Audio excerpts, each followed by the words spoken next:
Okay, it's 12:01, so we will call the meeting to order. It's the 18th meeting of the Corporate Services Committee, and it is a virtual meeting, as it has been for many, many months because of the COVID-19 emergency. Please check the city website for current details of COVID-19 service impacts. And as always, this meeting can be viewed via live streaming on YouTube and the city website. The City of London is committed to making every effort to provide alternate formats and communication supports for council, standing or advisory committee meetings, and information upon request. To make a request for any city service, please contact accessibility@london.ca or 519-661-2489, extension 2425. To make a request specific to this meeting, please contact csc@london.ca. And after that long preamble, I will look for disclosures of conflict. I'm seeing none in the room and I'm seeing none on screen, so we'll move to the consent items. There are 3 of them. And I will start by welcoming our newest member of council, Councillor John Fife Miller. Welcome to City Council and to Ward 13. And consent. Any item to be pulled? And if not, any motion for the consent items? Moved by Councillor Pelosa, seconded by Deputy Mayor Morgan. Any discussion on those items? Councillor Van Holst, go ahead. Thank you, Madam Chair. Just one question through you to staff for the pre-authorization tax payment plan. So item 2.3, what would be the effect of not passing this recommendation? Ms. Barbone? Thank you, through the chair. So this sets out the terms with which we are going to be able to issue a pre-authorized payment and an interim billing to get the interim collection. If council were not to pass this, then we would not be able to proceed to have an interim billing at this time, as this sets the parameters for which we would be able to collect the first installments, with the tax levy still to be determined through the budget and through the tax policy that is set in April. So this ensures that we have some cash flow until the final billings are made and the parameters of which we would do that. So certainly if it were to be amended, then we could still proceed, but if it were not to be passed at all, then we would not be able to issue any interim billings. Councillor? Okay, well, thank you very much. And is this the pre-authorization, is that okay? No, I think that's that question was answered fine for me. Thank you. Wonderful. Thank you, Councillor. Any other comments or questions? Seeing none, we have a motion on the floor. It's been moved and seconded. I will call the question.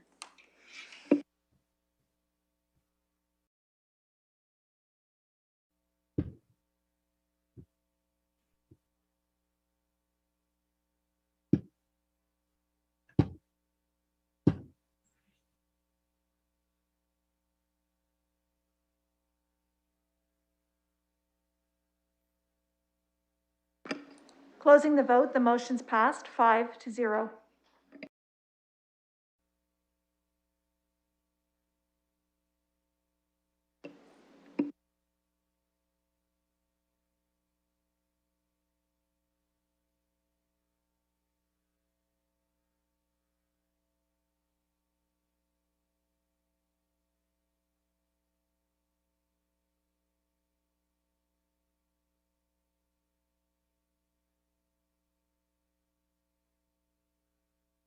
Apologies to everybody watching the silent miming going on here. We're just clarifying some things here. I just wanted to amend my welcome to welcome Councillor Fife Miller to this committee, as well as a member of the committee.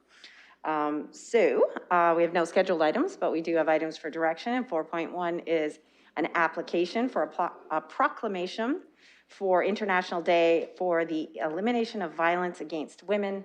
Do I have a mover for that? Moved by Councillor Pelosa, seconded by Deputy Mayor Morgan. Any discussion? Councillor Pelosa. Thank you, Madam Chair. This is an important recognition. Recognizing violence against women has been dramatically increased during COVID. And we've seen a spike in incidences and requests for services within our community with service providers. And just for the public's interest, tonight is the kickoff for the Shine the Light event at 5:30 at Victoria Park, and the public is welcome to come out and join the community. Thank you, Councillor. Any other discussion? I will note, again, as I've noted previous times, that this is also recognized by the Middlesex London Health Unit as well as an area of priority that the board has identified. Domestic violence, as you mentioned, Councillor, has dramatically increased during the COVID-19 crisis, and it is something that all sectors of the community, across all sectors in the community of London, need to address. So very good to be supporting this item. And if there's no other discussion, I will call the vote on that.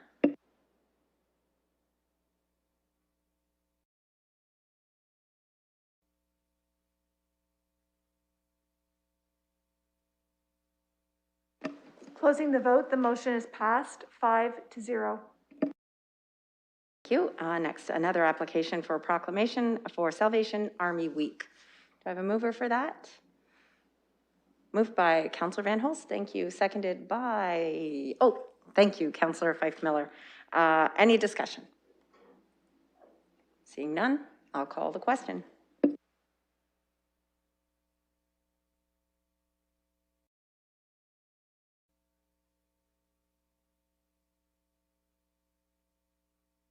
Closing the vote, the motion's passed 5-0. Next item is a submission that I've put on the agenda, so I would ask the Vice Chair if he'll take the chair for this item. I have the chair and I go to you. Thank you, Mr. Presiding Officer.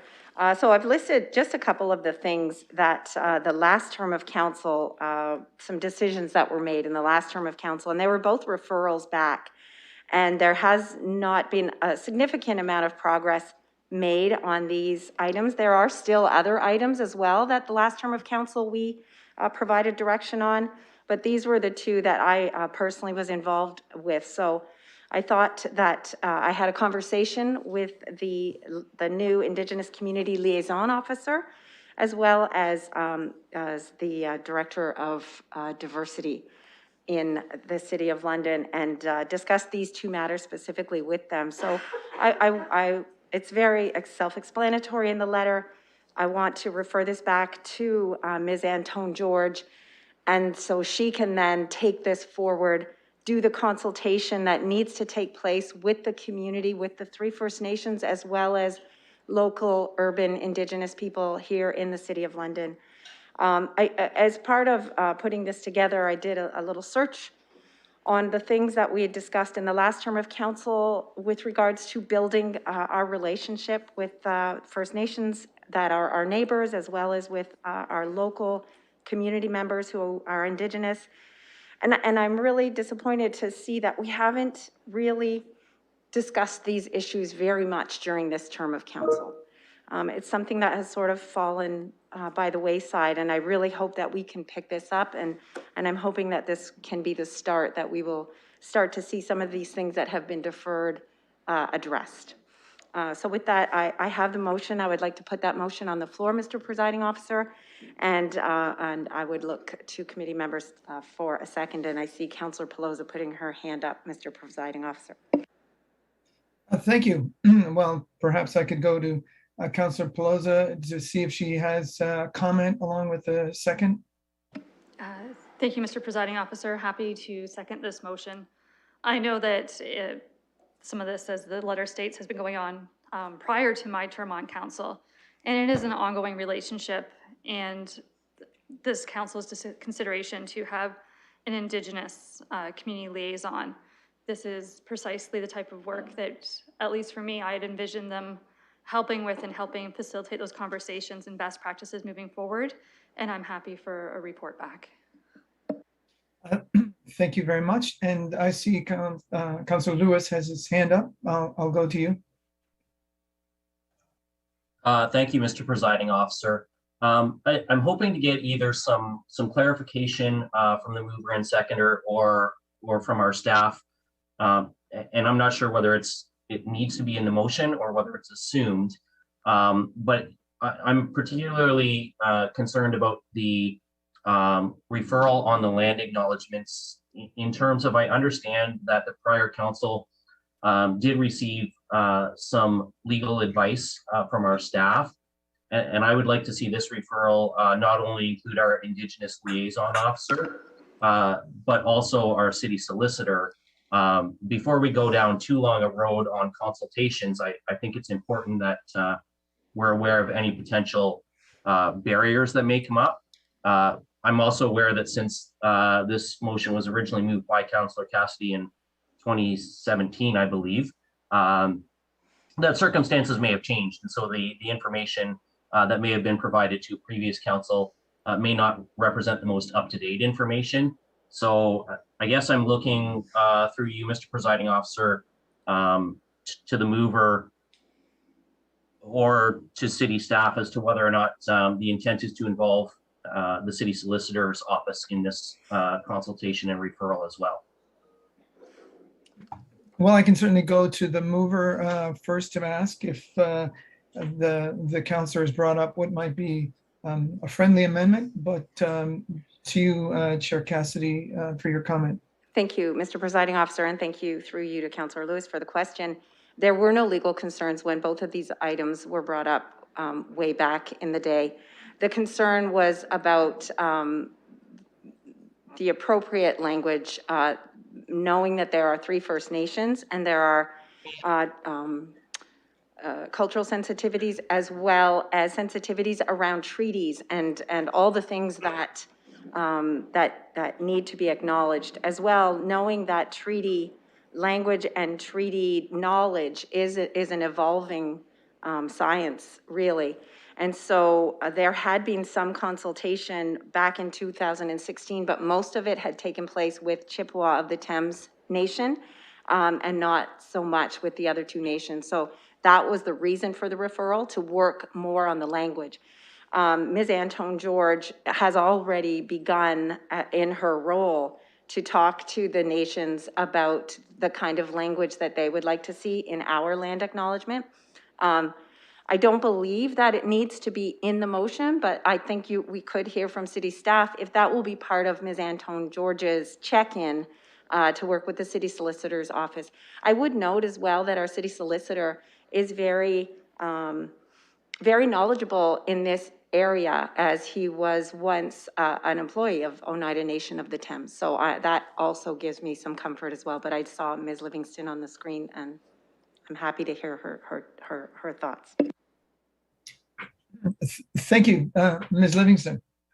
Thank you, Mr. Presiding Officer. Any work that is directed towards civic administration, we would undertake our full due diligence in making sure that we speak to whomever on staff needs to be consulted. But the most important discussion is with the neighboring First Nations. And as the chair has indicated, Ms. Antone George is well underway in those discussions. She has done a lot of work in this regard, and we are hoping to bring forward a proposed land acknowledgement early in the new year, hopefully tied to our report that we do on the Truth and Reconciliation actions. And so a lot of work, while Ms. Antone George has only been with us since late spring, a lot of work has been undertaken with her leadership, and we're appreciative of that. Thank you very much. And I would say to Councillor Lewis, I believe at any time when an item comes up, there is the opportunity for councillors to request advice from the solicitor's office if there's a concern. But let me return to you, as you had raised the question. Yes, thank you, Mr. Presiding Officer. I want to just thank both Councillor Cassidy and Ms. Livingston for that response. That's very helpful. Obviously, I wasn't on council when this process started years ago, and hearing from both of them makes me feel much more comfortable knowing that all of these processes are, and I completely agree with Councillor Cassidy, it's an evolving situation, and that's why I wanted to check in on that, and I appreciate hearing that sounds like all the bases are being covered, so very supportive. And Mr. Presiding Officer, I just wanted to note that Councillor Morgan has his hand up, and I note that you can't see us here in the chamber very well, so. No, I can't, but I'm happy to recognize Councillor Morgan. Thank you, and no problem. I was going to kind of just appear behind Councillor Cassidy with my hand up so that you could see me. I guess one of the disadvantages of remote sharing. I want to say I'm supportive of this motion as someone who was on the previous council with Councillor Cassidy. You know, these were important discussions at the time and they were referred. Certainly, I think we are very well positioned now with the hiring of Ms. Anton George to move these matters forward, and I have every confidence that they will be done with all the proper consultations, both with our neighboring communities as well as internally at the city. So I'm very supportive of this. It's nice to see them get back on the agenda, and it's also nice to hear Ms. Livingston say that that she's really hit the ground running and already started to pick up on some of these things that that may have been left a little longer than we all would have liked. Thank you for your comments, Deputy Mayor. Is there, I can see Councillor Hopkins on the screen, but I'm not sure if there's anyone else there who would like to speak. I'll go to Councillor Hopkins then. Thank you, Councillor Van Hulst, for recognizing me. And since I was recognized, I'd like to put in my full support for moving this forward and really appreciate the information from staff that there is already work being done on the acknowledgement piece, and looking forward to the report coming back after the consultation. So thank you, Councillor Cassidy, for bringing this forward. Thank you. So I'll perhaps look to you, Chair Cassidy. Is there anyone else who would like to make comment before? Everybody's good here, Councillor. Okay, thank you. Then that I'll call the question.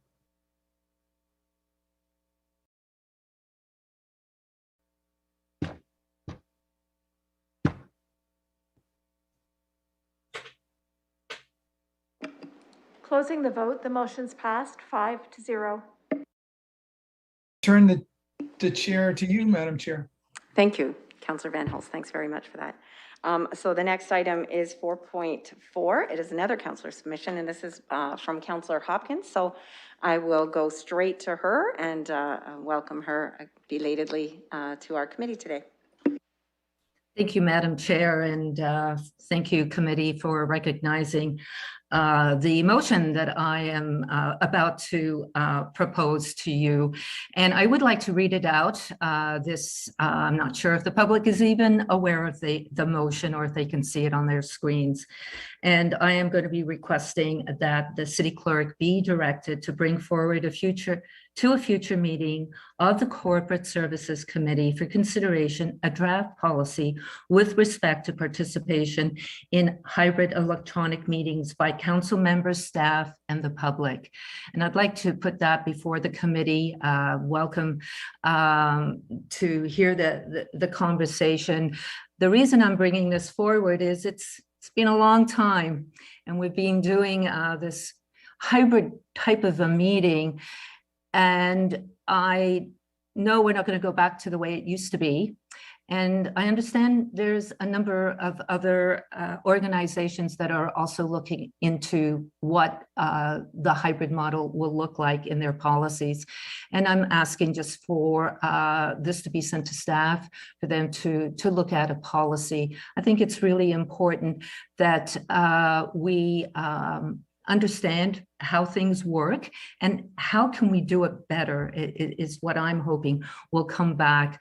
How we can communicate with each other, because there was an example today at committee when chairing from afar is very, very difficult, and how can we understand that a little bit better and be able to do it not only from home but from the council chambers. And I think the bottom line for me is the communication that we have with the public, how they understand what the work of committees are being done and at council, and how we engage and how we can do it better. So with that, I'll put the motion. I'm hoping there's going to be someone on committee that will bring forward the motion. Thank you. Thank you, Councillor. I'll go to Councillor Pelosa and then Deputy Mayor Morgan. Thank you, Madam Chair. I'm happy to move this item that's before us today.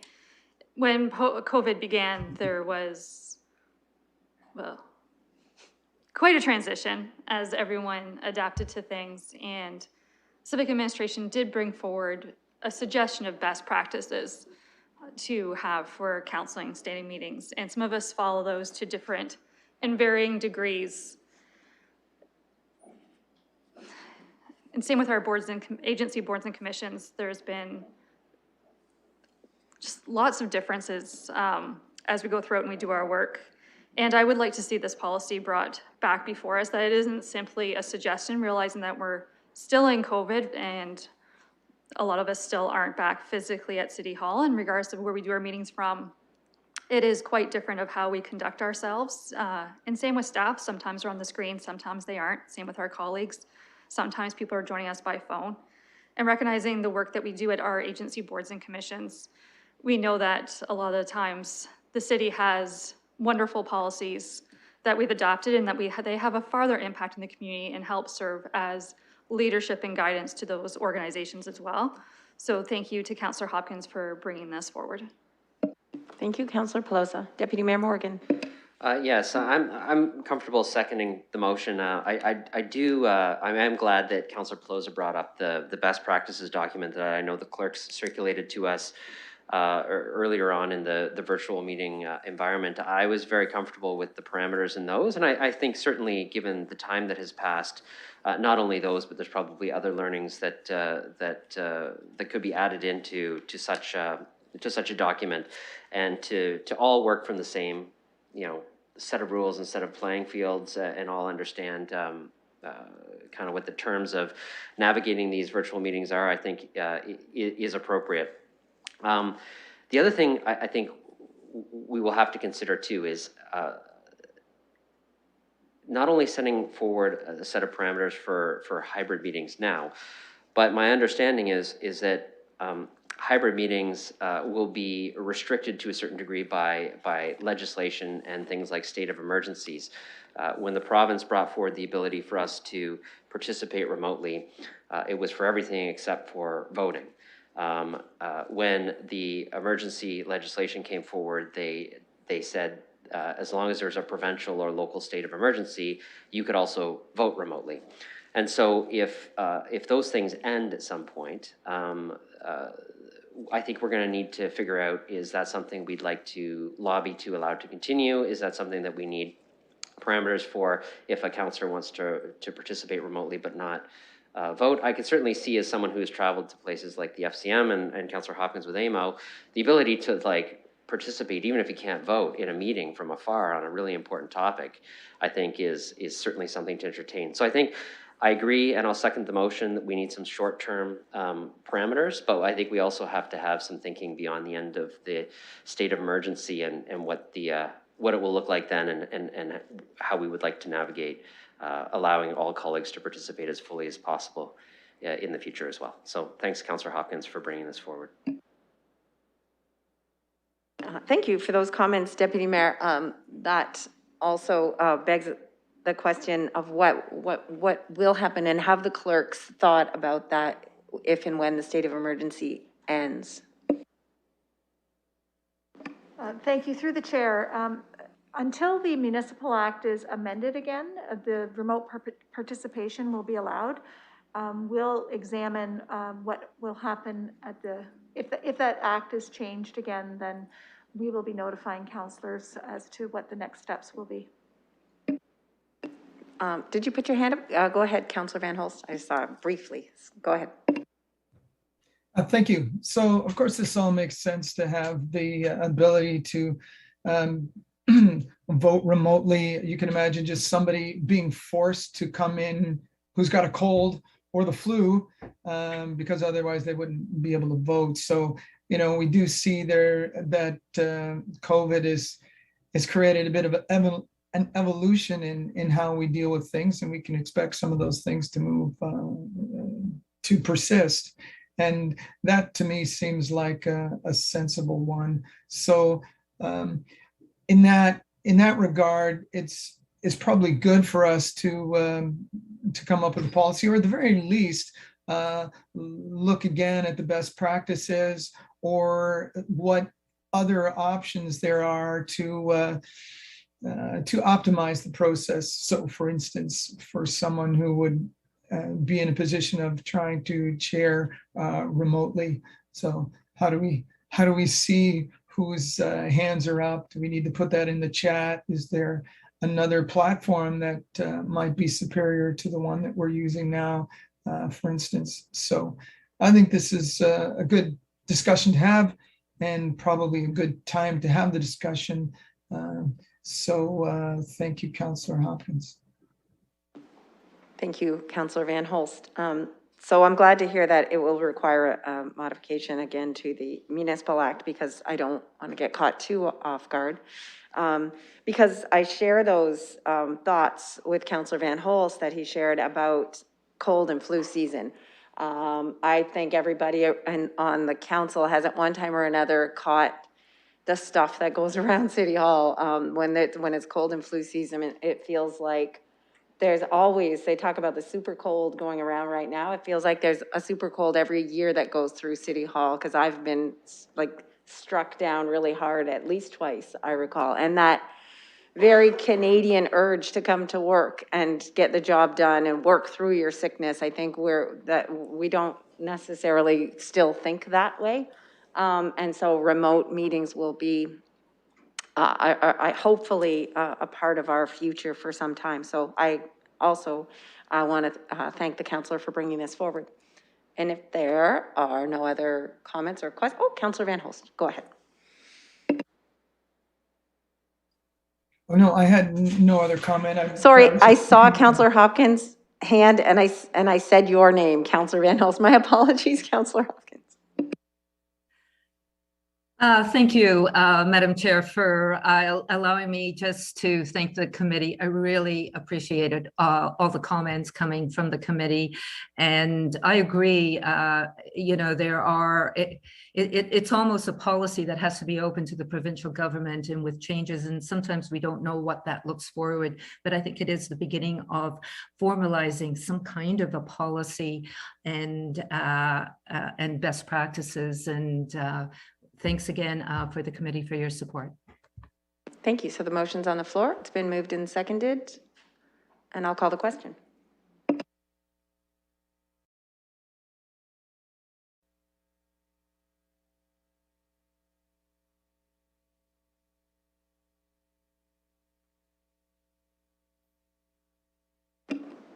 Closing the vote, the motion is passed 5-0. So the final items on our public agenda is some correspondence, first from Mr. Kogelheid, and then also Ms. Borthwick and an A. Harnish. So I'll look to the committee and how you want to handle these pieces of correspondence.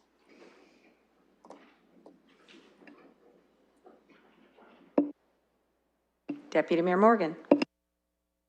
Yes, I wanted to add some context for the committee because I was council's designated participant in consultations that the province is having on the whole discussion around being able to hold council members to account over code of conduct violations and how far you should be willing to go or able to go as a council, and where should other bodies step in. Councillor Hopkins will be very familiar with this because AMO made a very thoughtful submission which paralleled the support that the City of London gave in that consultation period. Within that, AMO outlined a series of parameters and supported generally the increasing of sanctions for councillors who may break the code of conduct. In the section on removal from office, the submission reads as follows. In the most significant situations, the board believes that there should be the ability to remove members of council when the most significant breaches of code of conduct are found.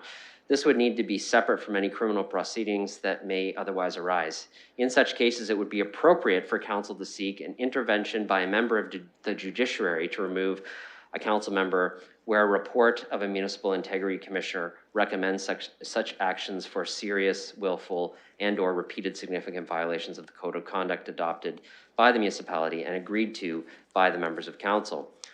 Removal of a counselor by a member of the bench would, of course, require a legal appeal mechanism and should not necessarily disqualify a person from running in a subsequent election. So the position of AMO on this is a submission has been made to them to say, if you're going to go as far as being able to remove a member of council for office, it should go through a due diligence process of the integrity commissioner and then a member of the judiciary and have an adequate appeal mechanism. Given the correspondence here is asking for the ability of potentially municipal councils to vote to remove a member of council, I can tell you I do not agree with that at all. I think AMO's submission is the fair, thoughtful, and responsible way to go. And so I don't see the need to take an action on the letters here, given we have already, through AMO, supported what I think is a responsible submission on these matters. The current legislation stands. This is not something that is possible. The letters recognize that, but it will only be changed through due process of a decision by the provincial government. And I think AMO has already made a thoughtful submission on this on a whole range of matters, which anybody who's interested can read on AMO's website. So I'm happy to receive the communications, but I don't feel the need to take significant action on them at this time, given the context of what has occurred. I hope that's helpful, Madam Chair. Thank you, Deputy Mayor. Motion to receive is being put forth by the Deputy Mayor. Any committee members wish to weigh in on this? Then I will go to Councillor Hopkins. Thank you, Madam Chair, and thank you, Deputy Mayor Morgan, as well, for the comments around AMO's recommendations, because it was a hot topic. We, as a board, had delved right into the concerns around our code of conduct, and the provincial government undertook a public process throughout the summer, and there was quite a lot of public input to the municipal code of conduct as well. But AMO's recommendations, before I go into the recommendations, I think it's really important that we all understand that AMO does not deal with local matters.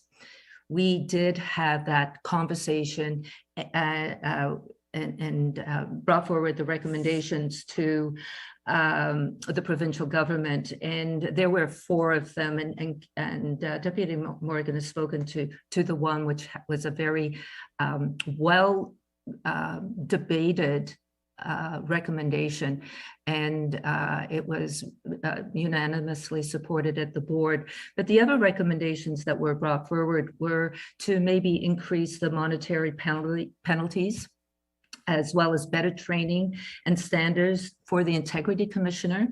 And then the other one being the suspension of council member for a certain period of time, defined circumstances that could negatively impact public health and safety. And then, of course, Deputy Mayor's comments around the removal of the member through a judiciary process. So really, council is removed, the integrity commissioner, for only outrageous grievances. So I think that's something that has just been recommended to the provincial government by AMO. And thank you, Madam Chair, and the committee for hearing me. Thank you, Councillor Hopkins. Any other comments? I would just add as well, I'm not sure if the committee remembers, but I believe this council publicly, as part of one of our, in dealing with this subject, we publicly endorsed the AMO position, and we took that as our position. So we are already, through AMO, actively lobbying for perhaps some adjustments or tightening up of the the codes of conduct for municipal councils. So in many ways, we are doing what these letters are asking us to do, but I do share the deputy mayor's comments that I am not in favor of a municipal council arbitrarily having the power to arbitrarily remove a fellow councillor. The risks of politicization of that move are too great. So having said that, it is moved, and I'm happy to second it, the motion from the deputy mayor. And if there's no further discussion, I will call the question.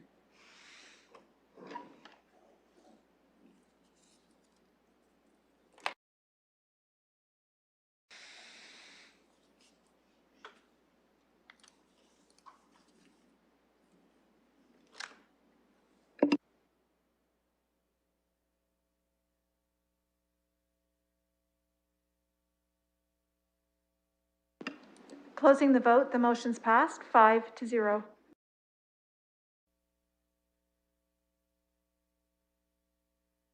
That's it for our public agenda. To the people watching, there are a number of items on our confidential agenda, and they are listed, our reasons for going in camera are listed on the public agenda. There are 4 land acquisition items and a labor relations item. Is there an added one on here? No, that's it. So with that, hold on one. And there are no deferred matters or additional business, because I'm not seeing anybody put their hands up.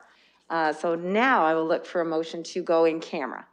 Moved by Councillor Fife Miller and seconded by Councillor Pelosa. We can do a hand vote. All those in favor by show of hands. That motion is carried. And give us a quick minute and we will do some adjustments.